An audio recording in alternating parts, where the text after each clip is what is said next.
नमस्कार, स्वागत है आप सभी का। आप देख रहे हैं एनएमएफ न्यूज। आपके साथ मैं हूं नमिता चौधरी। उत्तर प्रदेश में जो सियासी तापमान इस वक्त बढ़ा हुआ है, उसको लेकर यूपी की जनता बहुत ज्यादा एक्टिव है। मसलन कोई पत्रकार लोगों के बीच निकल जाए तो ऐसे ऐसे तथ्य आपको जानने के लिए मिलेंगे कि आपका भी सिर चकरा जाएगा।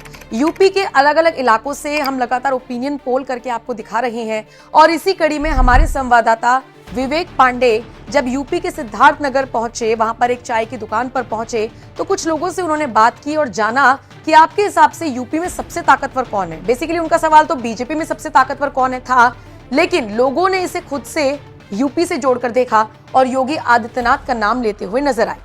इसी कड़ी में केशव प्रसाद मौर्य को लेकर सवाल हो गया तो एक शख्स भड़क गया और केशव प्रसाद मौर्य की बैंड बजा डाली। सोशल मीडिया पर उनका ये बयान धड़ल्ले से वायरल हो रहा है।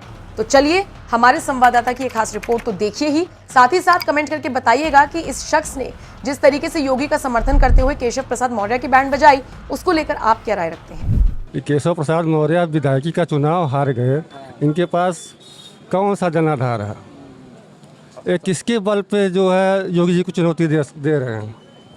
एक बात है यहाँ पे कि पिछड़े वर्ग के नेता हैं और इनके जब यूपी के अध्यक्ष थे, बीजेपी के यूपी के अध्यक्ष केशव प्रसाद मौर्य जी थे, उन्हीं के नेतृत्व में बीजेपी को 80 में 71 सीटें और अपना दल को लेकर 73 सीटें आई थी। ये भी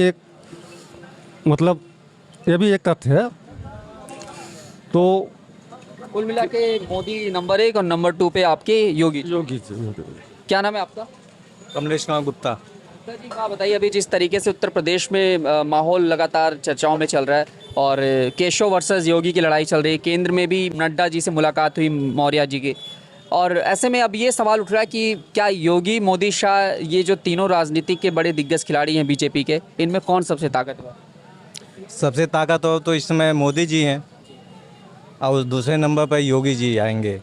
उनके मोदी के उत्तराधिकारी योगी जी को ही जनता पसंद करेगी जी। शाह को लेके क्या नज़रिया है? अगर शाह को लेके तो शाह ये गुजरात के रहने वाले हैं, मोदी जी भी गुजरात के रहने वाले हैं।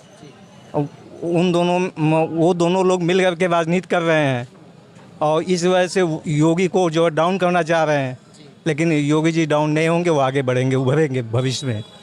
एक सवाल ये भी उठ रहा है कि अगर योगी आदित्यनाथ को साइडलाइन करने की गलती की या किसी भी तरीके से उनके साथ खिलवाड़ करने की कोशिश की तो यकीनन बीजेपी राज किससे तो जाएगी, केंद्र से भी उसका पत्ता साफ होना तय है। हाँ, संभावना तो ऐसी ही है। संभावना ऐसी है जी। आपको भी लगता है कि बीते 6-7 साल में एक बड़ा चेहरा बनकर उभरे हैं योगी? हाँ, इसमें नो डाउट।